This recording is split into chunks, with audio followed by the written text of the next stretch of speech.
Views and opinions expressed in this episode of the Psychic Chat Show are those of the guests and do not necessarily reflect the official policy or position of Gareth Lewis and the Psychic Chat Show podcast.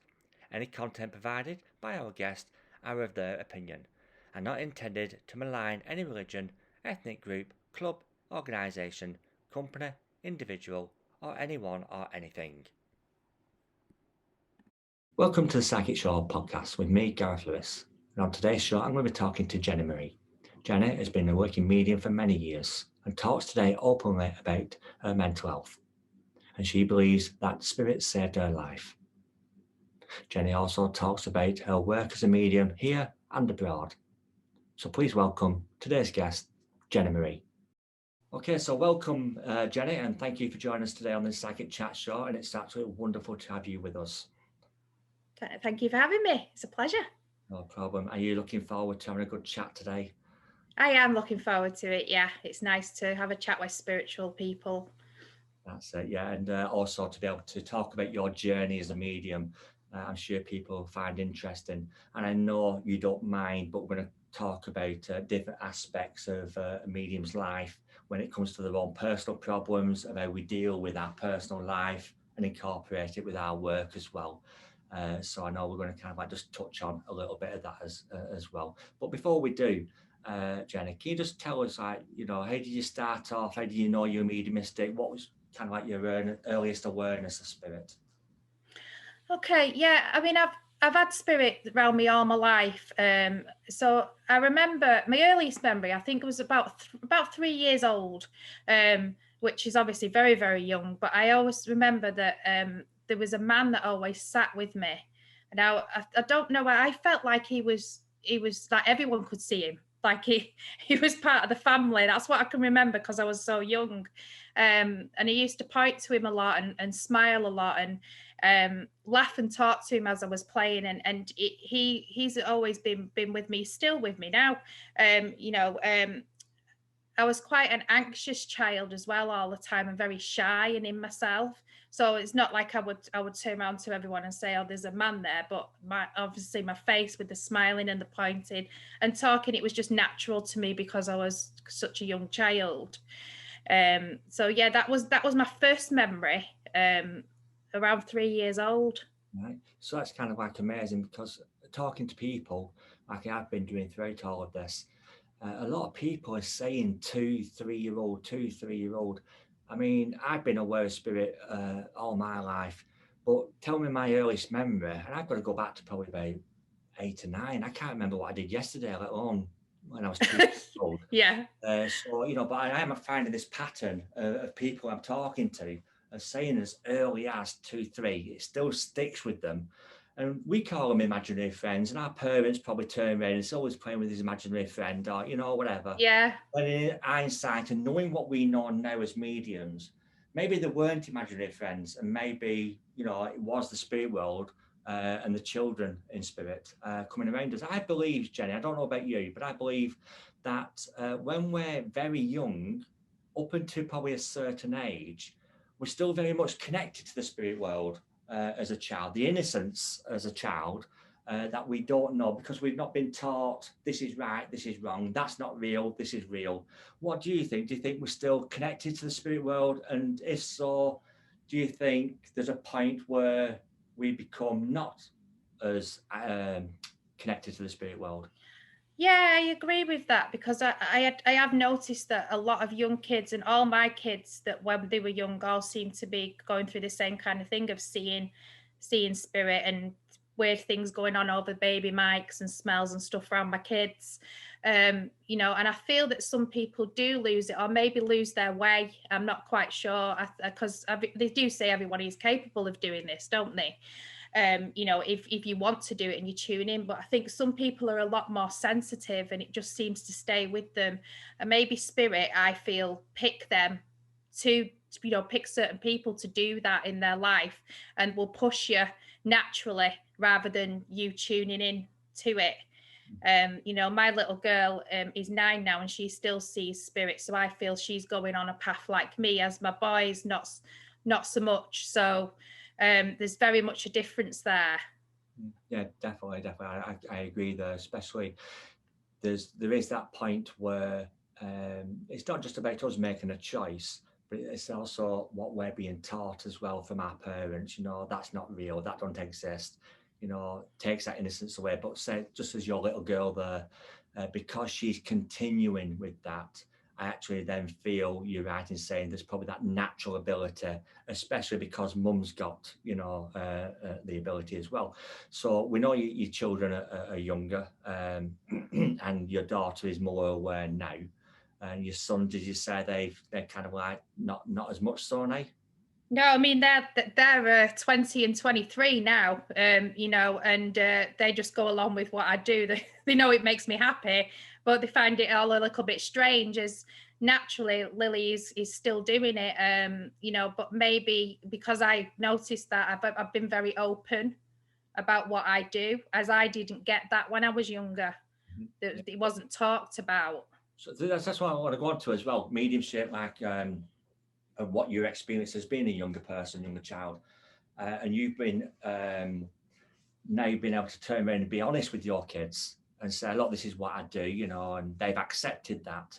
So Yeah. what about your family beyond your children as growing up? What did your parents or people in your family, what did they think about mediums and mediumship? Was it part of your family? Apparently, my great grandma was very, very spiritual, but I never met her. But this didn't come out until in my 20s, when I started doing it kind of on a professional level. That it came out that, yes, she was very sensitive and she read the tea leaves, and she was quite wacky. Apparently I remind them of her. My grandma was a little bit spiritual and my mum was a little bit spiritual, but they didn't practice any of it. So I didn't have that around me. Nobody actually did it. So it was quite lonely at times, I do feel, because I didn't have that guidance that I can give my daughter now and other people. And I suppose this is why I'm talking about things like this now, that to help people, and that it is okay. It is normal to do that. Yeah. So you talked there about coming into mediumship and doing it. We know now you do it more professional. You haven't got a real job. This is your job now. So you work at this full time. But before we go on to your work now, I've spoken to you before. We spoke about how you came into mediumship. I kind of think it's really a good kind of like opener and a good subject to talk about, because it was a very dark place in your time, in your life, and a very serious time in your life where you feel spirit did step in and bring you onto that pathway of what you're on now. Is that right? And what's the story there? Yeah, that is very, very true. I mean, I think I just plodded on through primary school. Again, very shy, very excuse me, not mixing well with people. Don't know why my voice is going, excuse me. It's not what I need. Okay. So yeah, it's when I got into high school, I suffered very, very bad with anxiety. And my mood was very, very up and down. I was tired all the time. Spirit were waking me up quite a lot, and coming in my dreams and follow me around. And I felt the touching, very like a cobweb kind of feeling, tingly feeling, get going cold at times, and walking around and just seeing random kind of figures stood with people. And I thought there was something really wrong with me. It felt like I was allergic to other people because I kept seeing spirits around them, and sometimes they look quite dark. And I think that's because I felt quite dark and quite negative myself, and I didn't know what was going on. And I do feel that I felt that I was mentally unstable at times. And I had a lot of counselling. I ended up bulimic through my teens as well, and that was my way to get rid of what I was feeling, because I felt I couldn't talk to people, I couldn't open up. And this went on into my 20s as well, and I had quite a few breakdowns, and I felt like I didn't want to be here anymore. And there was a time where I did try to take my life, because I thought there must be more to life than this, than me feeling like an outcast, me feeling different from other people. and seeing and hearing things that to other people was something wrong with me mentally, because that gets drummed into you, doesn't it? If you go to a specialist and say, I can hear voices, you know, they're automatically going to say, right, well, schizophrenia, bipolar, that there's a personality disorder. They throw all them labels at you, and you trust them as well. You know, you trust what they're saying. You say, right, okay, right, well, there must be something then. And I got diagnosed with bipolar, and I ended up on medication and crisis team around me and all sorts and stuff like that. So it was a massive mental health journey that I've been through, but also spirit kept trying to help me with this. And at the time, I thought it was negative. You know, I kept seeing black figures. I remember getting locked in my room once. I don't even know how that happened. Saw the door shut. I couldn't get out. I was crying. And I kept seeing this figure come towards me. Now, before I saw this figure, I kept drawing a picture, and it was quite dark, of a spirit that I kept seeing. Obviously, the doctors saw this picture as well and looked quite worried. And I thought that it was negative. I thought, yeah, it is a spirit, but it's very, very negative.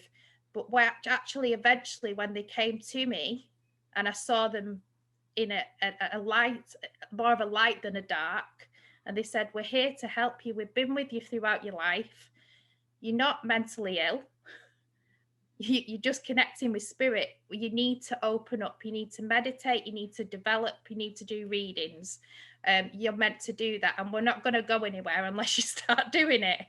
Okay. And then I just felt this upliftment of this gentleness of spirit more than it being a negative, if that makes sense to you.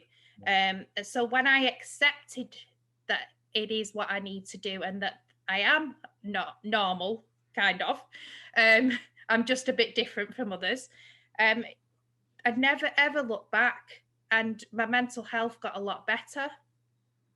I think it is acceptance of your life, and that you want to, you know, be better in yourself. Mm-hmm.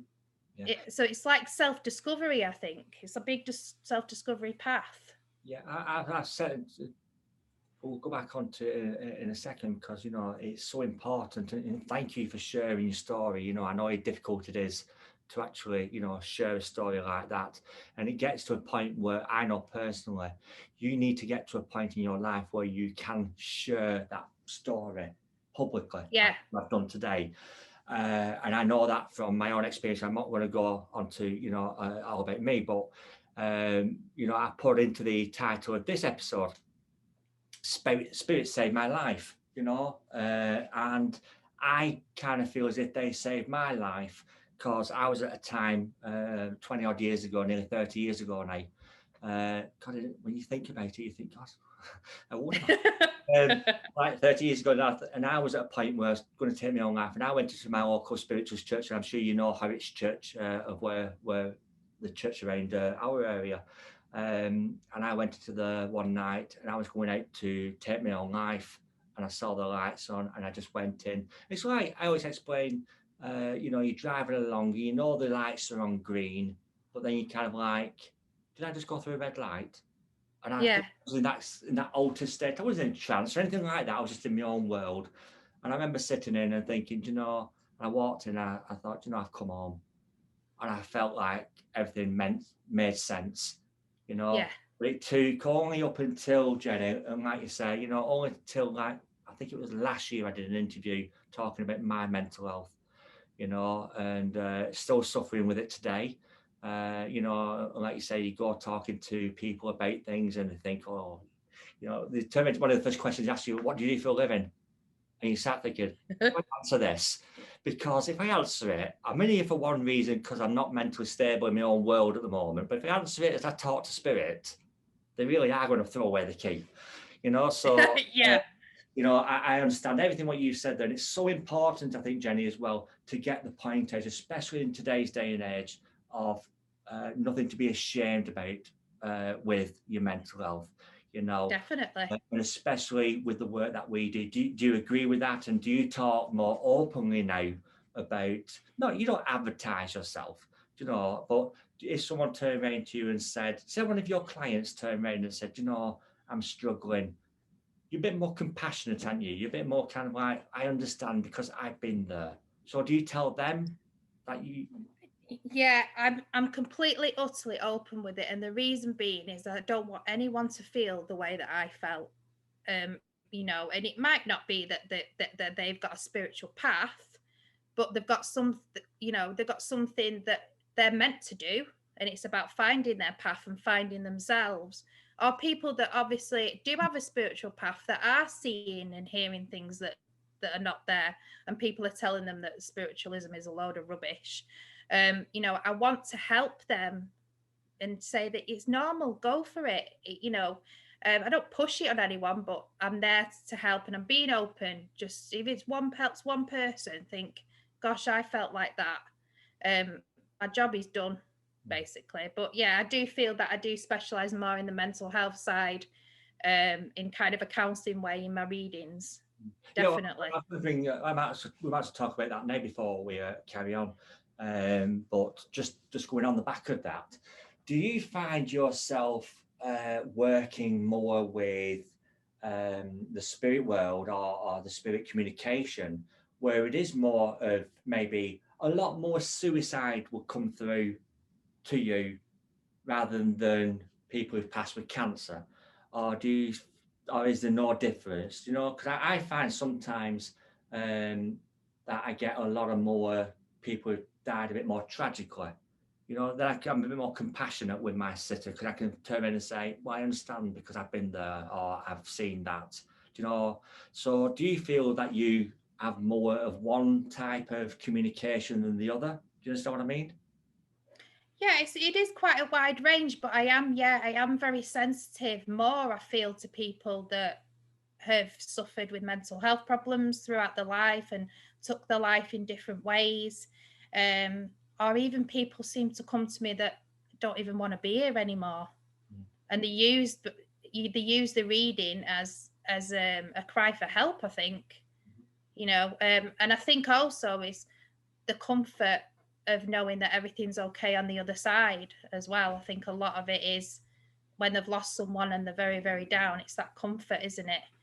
It's like having a conversation when they're still here, even though they're not. Yeah, definitely. So that, as I say, you know, thank you for talking about that. But what then took you into? I kind of feel I know it goes on the back of that as well. So what took you into your spiritualist church? What took you into seeing your medium for the first time? What took you from that day to doing what you're doing now?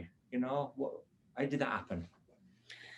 Well, when I got a kind of a kick up the backside and the support of my family is, I mean, I was getting married at 19. I'm not with them anymore, but 19 years later, you know, I've got 3 kids off them. So, you know, it was good. I woke up at 2 a.m. and I saw a black figure float up and I just thought, Auntie Jessie. It just came to be Auntie Jessie. And then I was like, don't be silly. Auntie Jessie's in Torquay, you know, fine. So she went to the toilet and came back. And I woke up in the morning on my wedding day and my grandma and my mum came round and they were crying. And I went into the kitchen and I said, Auntie Jessie's died.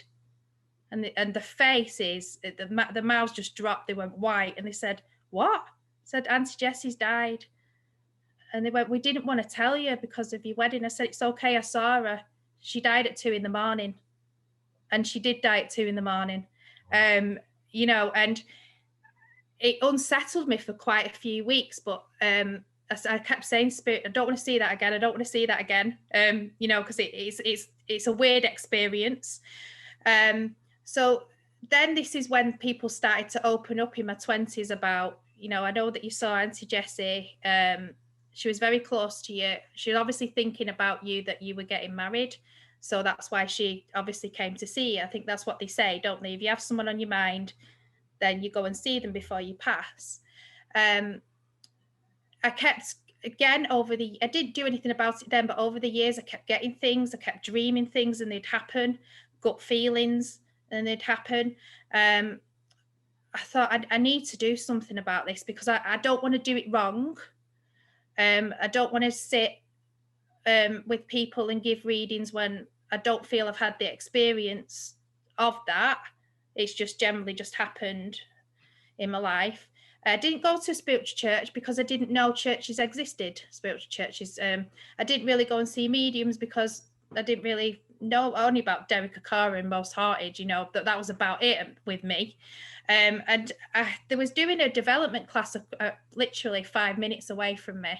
And I said, I need to go here. But I had anxiety, like, oh, what you doing? You can't just walk into this place. I had a bit of a row with myself. And I was shaking when I went in because it was a big thing for me to do, to be with a group of people after it was after I had that massive breakdown and that kind of light. And I just sat in and I did a meditation for the first time, came really naturally to me. And then we did an open circle and I was letting other people, and I was listening and they kept getting things, Jen, speak, just say it. And I was like, right, okay. So I just started saying these names and how people have passed. And it was amazing. It was the best feeling I probably ever had in my life. I was just like, wow, I can't believe this. And I kept going. And I think I only did about 8 weeks and I just toddled off and that was it. Right. I felt comfortable because I thought, this is my journey, this is my experience. I'm going to do readings the way that I feel I want to do them. I'm not going to compare myself to anybody else. I kept saying, I'm not doing platform, I'm just doing one-to-one readings. So, I was doing that for quite a few years. But then the platform came, which I said I wasn't going to do. You know how spirit push you out your comfort zone? They still do it now, years on.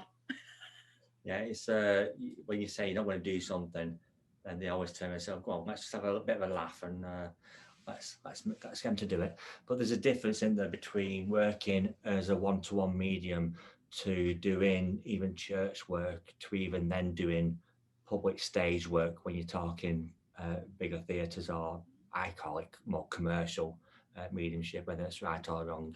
But there is a difference in there, stepping out onto different platforms. So how do you feel now about not just working publicly?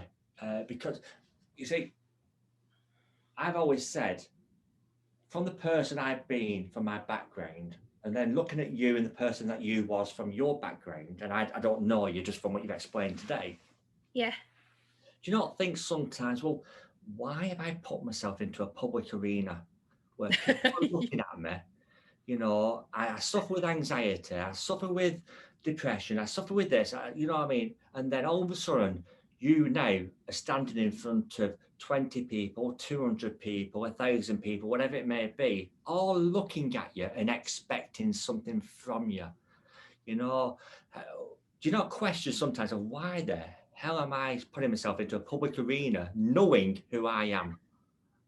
Yeah, definitely. I know. I mean, when I started, like I've said before, and I said on the podcast before as well, I'm repeating myself, but even 26 years ago, we didn't have Facebook and we didn't have, No. You did your demonstration and your show. That was it. You went and they call you behind your back, or and now it's all up there, and people think it's right to have a go at you and voice their opinions, not only of you but what you believe in as well. Yeah. And they've got the platform to be able to do it behind a keyboard. Come and tell me to my face, I can argue back. But, they do it behind a keyboard. So now you've got all this. And now I know from, and I mentioned it before, I won't go into it again, but I know from personal experience, I've had a really horrible experience online. I've had a few, but one really horrible experience where that nearly took me to take my own life. And that was only last year, where someone gripped me that hard through bullying online. I was that close to, that's it, I finished, I can't do it anymore. And that's only because they went down such a path that they had my manager's details, they had my partner's details, they had they had all my personal details, they had everything. And it was proper bullying. And then I think, well, why am I letting you affect me? Do you know? Yeah. And that's sometimes when, again, you go back to what you said before, sometimes you've got to have that self-discovery of who am I, what am I doing, and where am I going? You know, and when you find out who you are, like you did all them years ago, you know, you found Yeah. out who Jenny was, then you become the person who spirit want you to be, and the person who you should be. Do you agree with that? Do you know, we need to find out who Yeah. we are first. Definitely, because if you're not happy with yourself and comfortable with yourself and in a good place, then how can you help other people? You know, because a lot of people pick up on other people's energies. I think when you're spiritually, you're more an empath, you pick up on that energy. So you've got to feel comfortable and confident in yourself to do it. But the way that I thought with platform is because I'm also a singer. Okay. So singing got me through. It's like I was this quiet little mouse, but when I was on stage, this massive voice came out and everyone was like, where's that come from? So when I was doing platform, I imagined myself being a singer because that's the only time I felt comfortable. But the thing is, I didn't look at people when I sang. I just looked at the clock on the wall or something. But I thought, no, I'm gonna have to look at people now. You know, so it's a different feeling, but you've got to get yourself into a place where you feel happy and comfortable to do it, and be open to share your experiences. Because if you're hiding people and pretending to be something you're not, then you're not being true to yourself and you're not being true to the people you're reading for. Yeah, totally agree and totally understand that as well. And what you said there, you know, you put yourself back into that time where you used to sing, but you used to look at the back wall. I put myself into a state of the only way I could get through certain points in my life, especially when I was younger, was to make people laugh. You know, so I'm not a comedian. Yeah. I would make a joke out of a situation, I'd make light out of a situation, you know. So now when I go up onto a stage and you've got 200-300 people sat in front of you, before I go up and I'm still in the wings, you know, I'm making light of it and I'm turning that nervous energy into a positive. So when I go out there, if anybody who's seen me work, I'm quite flamboyant, you know, I'm quite camp. But that's only because I say Liberace is my guide. Yeah. Not, but you know, that's my excuse. But you know, you've got to not necessarily put a mask on, but you've got to kind of like show people as much as you want to show them, Definitely. not show them enough for them to. I always say, you know, it's like comedians say, when a heckler heckles, if you've not got something to give back, the audience have got the control. Yeah. No, so as a medium, you can't give them anything to be able to lose control. I know it's slightly different, but do you understand what I mean by that? You've got to keep. No, it's definitely understand it. You know, when I go on stage, before I go on stage, I feel ill every single time. My stomach is in absolute knots. And I know it's spirit coming through now. I thought it was anxiety, and I know there's a difference. But I know as soon as I stand up on that stage with the mic, it just all goes. It's really weird. If I'm feeling poorly, that all goes. If I'm suffering with headaches, having a bad day, that all goes. And I just completely and 100% trust them because there's no script, is there? Like I know we talked about this. There's no script. We don't know what's going to come up, what loved ones are going to come through. But because I am quite an outgoing, bubbly, happy person, when I started doing the platforms and stages and stuff, I had a new guide come in straight away called Debbie, and she looks just like Joe Brand and she acts like Joe Brand, and she brings this kind of upliftment and comical kind of side. Like she makes me say things I shouldn't really be saying on stage, to be honest with you. But it goes from laughing to crying. Do you know what I mean? It's that big mixture. When I come off, I think, gosh, what's that all about? but I get a buzz off it. I love it as well. But the more you trust spirit, the better you'll do. If you put obstacles in the way, then it's not going to happen. No, I totally agree. And like I said, sometimes isn't it wonderful though, Jenny, when you can go from having a laugh with one of your contacts, one of your Yeah. audience members, to then go into your next reading, your next contact, and you've just kind of gone from a total laugh to total seriousness. Yeah. Oh, and then the emotion comes through, and then as a medium, then we bring it back to the next contact where it's gone a bit higher. Do you know what I mean? It's just that dip. Yeah. And every reading is different. Like you said, with no script, we don't know what's going to happen. Can I just ask you? You mentioned about sometimes going being ill and not feeling great and whatever else. How does that then affect with your? I know you said you got bipolar. So Yeah. you're on to stage. So let's just say you've had a down day, and you really the effects of when you're suffering a good day and a bad day. Just like everybody really. But when you've got something as serious as mental health as that, you've got to go on stage tonight, and you're having a bit of a down day, should we just say? Yeah. Do you not turn around and think, I can't do this, I'm going to cancel it? Or is there then that change, the spirit taken away when you walk out on platform or on stage? There is days where, I mean, I work with spirit every single day, whether it's always one-to-one meetings every day, but then you've got a show at night, or I'm doing the hotels at the Switch, or there's a service that it's always on the go. And sometimes I do think I can't do this. I'm tired. I'm not in the right frame of mind. But then spirit says, well, you've got the booking, so it's meant to be, and you'll be fine. And it was getting that trust that as soon as I started that reading, or as soon as I went to the venue and was going on stage, that feeling would completely go. It's like spirit come in and give me that upliftment, give me that energy. Because to be honest with you, it's not me that's doing it, it's them. I'm channeling it at the end of the day. So they're using me. I would say that you're using me, to get the message across. But as soon as it finishes, I'll start feeling down and tired again and think, right, I just need to go and get some rest. And meditation is the key for me. Yeah. I meditate a lot because I have to. So they kind of like take it away. And I know that from my own illness as well, and my condition of not being able to stand for too long and sit too long. Yeah. So when I go on stage, it just gets taken away. So they've got a really good way of looking after your spirit, But one thing I want to pick up on there as well, I'm not saying I disagree with you anyway, but we've got to remember as well, even though we've got that booking, ultimately we've got to look after ourselves. Well and truly, yeah. Turn around and go, I know I've got to work tonight, but I'm not feeling good. And even though I know spirit are going to be there and take it away, sometimes I think, and this is again my own personal belief, is sometimes spirit will do that to test you. Will he stop? Will he not do it? Will he look after himself? And I think sometimes we've got to look after ourselves. And this is sometimes I think when sitters come, they expect us to be magicians. Do you know what I mean? They do. We've got the lottery numbers, and we've got a perfect life, and we've got the spirit world, and it's all love and light, and they expect so much. But at the end of the day, we're still human beings.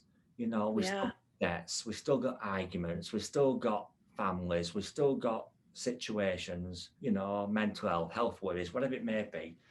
And that's the time when we've got to look after ourselves. I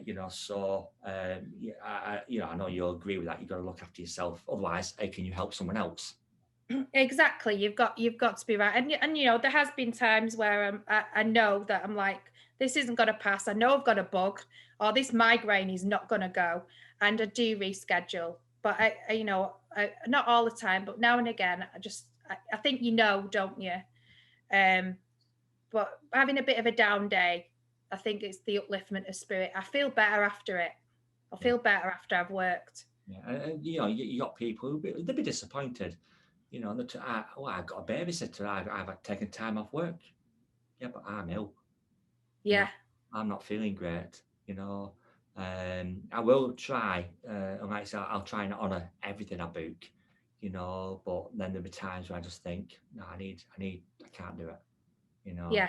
And You know your own body, don't you? yeah, it's so important in everything to look after yourself. That's what I'm trying to say. Not just in our work, everybody, we've all got to look after ourselves. Otherwise, we're no good for anything else. So we know, you've gone into your doing your readings, because you say you do private readings and things like that. Yeah. So you do demonstrations as well, not only in this country, because I know you visited Europe as well. So you've gone on that journey of expanding further afield. Do you Yeah. find a difference? And probably not, because cause I know you've worked in Spain, and it's probably just all expats anywhere with a pint of beer and a suntan. Yeah. Do you find a difference working in a different country than you do in the UK? Do you find the audience is different in any way? Yeah, I do a little bit. And I don't know if it's just me. I think it's your comfort zone again, isn't it? UK is your comfort zone. So going out to kind of like Spain, which ended up one of my best experiences, to be honest with you, because it was completely out my comfort zone. I'd never flown on my own, um, for a start. So I had to book the flights on my own. I had to fly on my own. I got picked up from the airport, and I didn't, I just had to show up and do it basically. But I drove there, so it was nice. Mhm.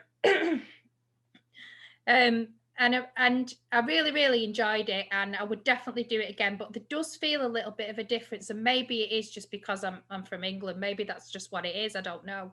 Do you feel like that, or? Yeah, I don't know. I kind of feel as if sometimes, not that they're not accepting, but you find that there's different countries. I was talking to a lady on one of the earlier episodes, what we've got on the podcast, and she comes from Germany, and that's one of the things what we're talking about, the difference. And she says in Germany, they are really, you tell me, there's no give. She says that when you work in the UK, she says there's a lot of more of an easier audience, Yeah. um, and they're more comfortable, more relaxed.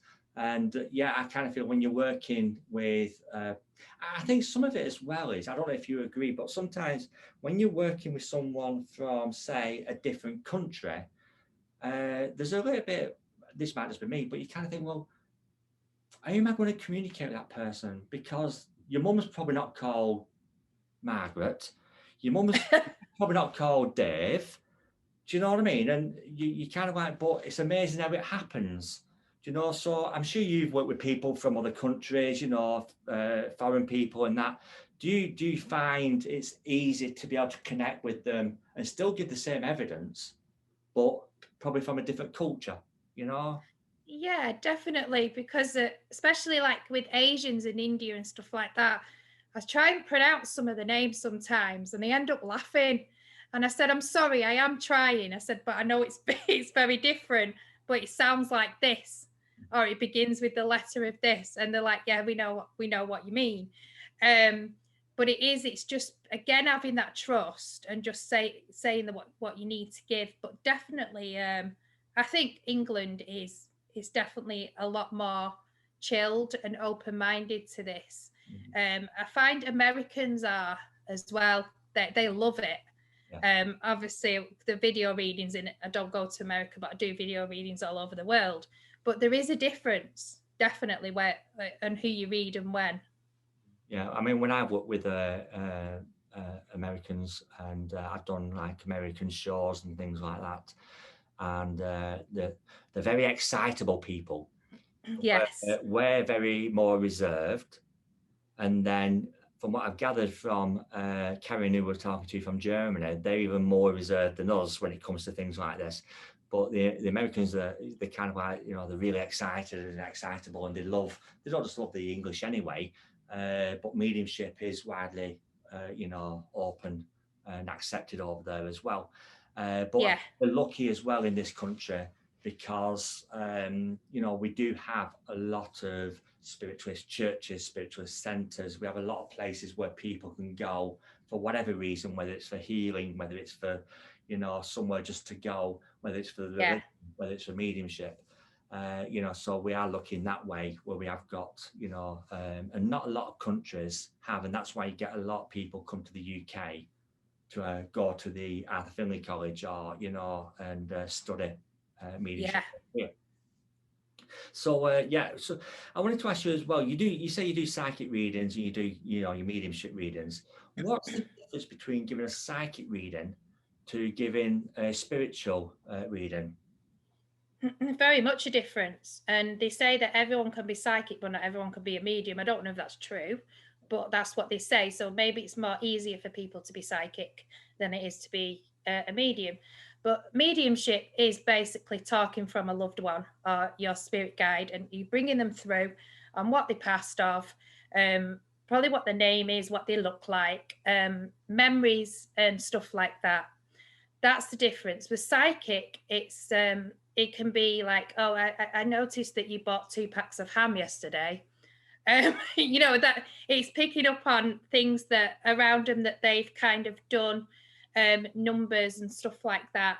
You're not talking to a loved one, you're reading them. Does that make sense as a person?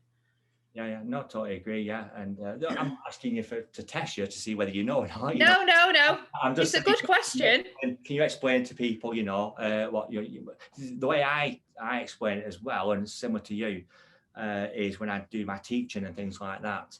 Is when we're working psychically, we're picking up on your memories, and we're picking up on your aura and your energy and what's going on in your life at the moment, and what you do for a living, and those kind of we're picking that. And it's the same as when we're working with spirit. We're working on, we're giving their memories, we're giving their experiences, we're giving, what they used to do for a living. But then we're incorporating things like when they passed and how they passed and those things. Yeah. So we're working psychically, spirit to spirit, and then we're working with spiritualism, mediumship, working again, spirit to spirit, just on a different energy. But a lot of people do ask me what is the difference, and a lot of mediums don't know the difference, unfortunately, between psychic and mediumship. I think you can only do what you do when you understand where you're getting the information from. Exactly. So you quite clearly do as well. One thing I'm asking everybody as well, Jenny, is what do you think is your best experience doing your job that you've ever had, and then what's your worst experience? I think obviously one of them was just going around Spain and getting out my comfort zone. One of my favorite ones was quite a few years ago. An ex-client of mine sent me a message of a friend's dog that went missing. Now I always get a lot of animals through. I'm like a zoo lady. I always get a lot of animals through in my readings as well, like tortoises and all sorts. But I love animals anyway. So she said, this dog's gone missing, this Dalmatian called Finn. I was just wondering if you're picking up on anything. They're absolutely distraught. I said, oh, I'll have a go. Yeah, if I get anything, I'll let you know. And I said, I'm seeing this barn, and I came up with the street names and where I saw it. And I said, you're going to hear something tomorrow. She sent me a message and said, he's been seen today, as you said, tomorrow, but he's gone again. And he was in that place where you said. And I was like, oh, that's so frustrating. I said, but I keep feeling that he's okay. I just know he's okay and that he's going to be found. He was missing for 10 days. So obviously they were stressing. It was a long time for a dog. I know it was snowing, raining. It was very, very bad weather up in Edenfield area near me. And I said, I know where he is. He's in this barn. He's a different barn this time. There's no people around. There's just hay. I can't see any other animals with him. And they found him. He was in that place. And it just, obviously, I didn't charge for any of that. I just did it off my own will. But it made me feel absolutely amazing and just amazing how spirit will work, whether it be an animal, a person, missing people. I'm very much into the cold kind of cases and stuff like that now. I'm really into stuff like that. So I don't know if spirit are trying to push me onto that a little bit. I don't know, but whatever happens, happens. But that was one of my best experiences. Yeah. And it was just finding a dog. Yeah, no, and I was talking to one of the lady, Karen. I was talking to Karen in one of the episodes about animal communication. Exactly saying when you can, and now animals are part of our life. I said that in that episode. They're still our loved ones, they're still our friends, they're still our companions. When you can bring an animal back like that, whether it's through spirit or to find them, like she does through animal communication, it's just as wonderful. You've done something. you've done your job. You know, so that is amazing. And then going on to in the first episode, we're talking to Hazel from Ireland, and she works with police on missing people. So that's the first episode what we've done. You know, so that's interesting as well, as she, you know, works with the police now, they accept her as well. So what's your worst then? What would you think, like, oh, until you brought it up today, Gareth, I wanted to forget about that. There's two. One was the first platform I ever did, and it was round the tables in a hotel. It's called Psychic Switch, where people see 4 different psychics, and there's every half an hour the psychic moves. A bit like dating, but it's not. It's psychics. And it was my first time because I'd only ever done one-to-one readings, and I remember sitting at this table, very intimate as well, when you sat around a table with about 8 people looking at you, and you have to give 3 messages to 3 of them people. And I just completely froze. I said, "Hi, my name's Jen," and nothing else came out. And I remember just staring, just thinking, come on, give me something, please. After about 10 minutes of just saying, just bear with me, I'm just connecting, it just all came out. It was just, I think it was, I had to trust more. Because it was my first time, I had to trust that just say whatever comes. Even if it's a chat, something's going to come. That wasn't Spirit's fault. That was my fault, putting obstacles in my way, I feel. The second one was the first Mind, Body and Spirit fair that I ever did. And this woman rudely just sat down in front of me and said, "What a reading." And I was like, right, fine, that's fair. She's my first MBS fair. She looked at me like absolute dirt, to be honest, like I was something off a shoe. And she kept saying, "You're young. You're young." I said, "Well, actually, I'm not. Well, because I'm 40 now. I know I look young, but everyone keeps saying that I'm young." Okay. Her dad came through and her mum came through. And I said how they'd passed. I got a dad's name. Sorry, I got a mum's name, not a dad's name. She says, "I don't want to hear from my mum. She's a horrible woman." And I said, "Well, I can't help who comes through, but, you know, I won't pass any more messages on." I was with this lady for an hour. We're only supposed to do 30 minutes because she was quite hard work. Just because I didn't get her dad's name, she said, "Well, you live and learn. Can't believe I've got to pay for this." She threw the money in my face. Mm. And I said, "Well, you do live and learn. Yeah, maybe you shouldn't be having readings." Yeah. Because I was, you know, the evidence I was getting was amazing, but all she wanted was her dad's name. She blocked that, I feel. Yeah.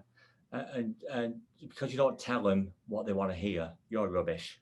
Now, going back to what you said there, and people know me, I want to read him, you know, him next door, he's free. So I wouldn't even have entertained him. That was me first. It was a learning curve. Yeah. Secondly, throwing the money, I'd have thrown the money back and said, "Don't pay me."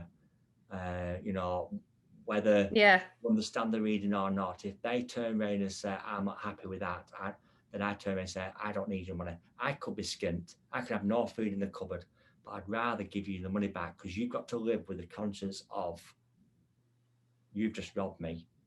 You know, you can something that I've given you." And I did it in Spain. Actually, I was working in Spain, and a lady came and we're doing these readings. First one, wonderful. A mate came, and again, like you, gave the name of her mum or whatever, and she was okay. Yeah, understand all that, understand all this, and but you know, everything. And then she came to the end, and I said, "Was you okay with that?" "Well, not really." I said, "What do you mean, not really?" "Oh, you didn't tell me what I wanted to hear." I said, "Hey, well." She said, "Well, I don't want to pay." I said, "Don't pay." "Yeah, but you charge." I said, "Don't pay. You're not happy, don't pay." "Well, that's fine. So you've got to live with it, not me." Yeah. Said, "Well, okay, I won't pay." I said, "That's fine." I said, "You live your life here in the sun." So I'll go back to rainy England. I said, "Well, I'll get on with our lives, do one." She kind of looked at me and said, No, I'll pay you. I went, "No, it's fine." So you live with it. I said, "But I'll tell you something." I said, "You'll be back in England in the rain with us very soon." She said, "It won't last here." I said, "That's what you want to hear, innit?" And she looked at me. I said, "See ya." And I went. And I said, Anthony and my partner, my manager and my partner, I said, "Right, come on, we're doing one." And they were like, "What have you just done? What have you just done?" I said, "I don't care what I've just done." I said, "Silly. And Yeah. thought to me like, I'm too old for it. You know what I mean? I've been doing it too long. And it's not because I'm arrogant or anything like that. But if people are not happy with what you're giving them, then I'm the thing of, well, that's fine. Don't pay for it. Yeah. You know, if you want to rob someone, you know, think, oh, well, I'll get away with it. That's fine by me. You know, you've got to live with that. So yeah, with your case though, that's our learning curve. You know, Yes. I'd go and see someone else and I just chuck the money back at them and say, go away and do one. Yeah. But yeah, anyway, you know, I'm coming to the end of that, and it's been absolutely interesting talking to you, Jenny. But can I just say, you know, you do private readings, you do demonstrations. Where can people book you for a reading if they want one? I know you do them online, and I know when we can, you'll see people in person as well. But where can they see your work, and how can they book you? Okay, so my page is Rainbow Healing, because I do holistics and Reiki and stuff like that as well, / Jeni Marie Psychic Medium. They can book me on there. I do a lot of lives on there as well, free readings, and with some other mediums as well. So get a lot of trolls at the moment. I don't know if you're experiencing that, but they're driving me up the wall. But yeah, that's where you can get me.